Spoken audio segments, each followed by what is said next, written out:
आइए जानते हैं कौन से बीटीएस मेंबर्स के पास कितना पैसा है और किसकी कितनी नेटवर्थ है।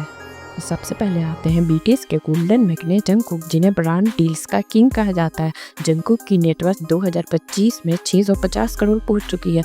उनकी कमाई कैल्विन केलिन के साथ स्पॉन्सरशिप और उनके सोलो एल्बम बिकने से होती है।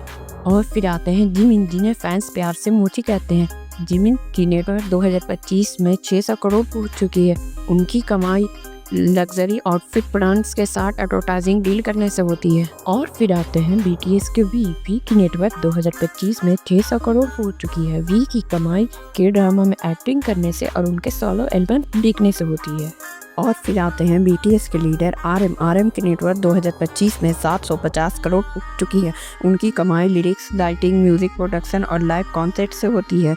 और फिर आते हैं सुगा, बीटीएस के फेमस रैपर और प्रोड्यूसर होने के कारण सुगा की नेटवर्थ 2025 में 700 करोड़ से भी ज़्यादा हो चुकी है। उनकी कमाई म्यूज़िक प्रोडक्शन और सोलो प्रोजेक्ट से होती है। और फिर आते हैं बीटीएस के सनशाइन जेहोक, जिन्हें डांस किंग भी कहा जाता है। जेहोक की नेटवर्थ 2025 में 800 करोड़ से भी ज़्यादा है। उनकी कमाई डांस परफॉर्मेंस और लग्जरी ब्रांड डील से होती है।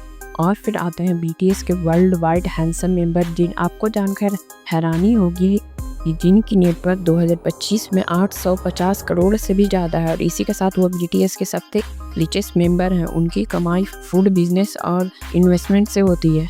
वैसे आपको एक और बात पता है, अगर हम बीटीएस के सारे मेंबर्स की नेटवर्थ को मिला देंगे तो तब की नेटवर्थ मिला के हो जाएंगे पूरे 5000 करोड़।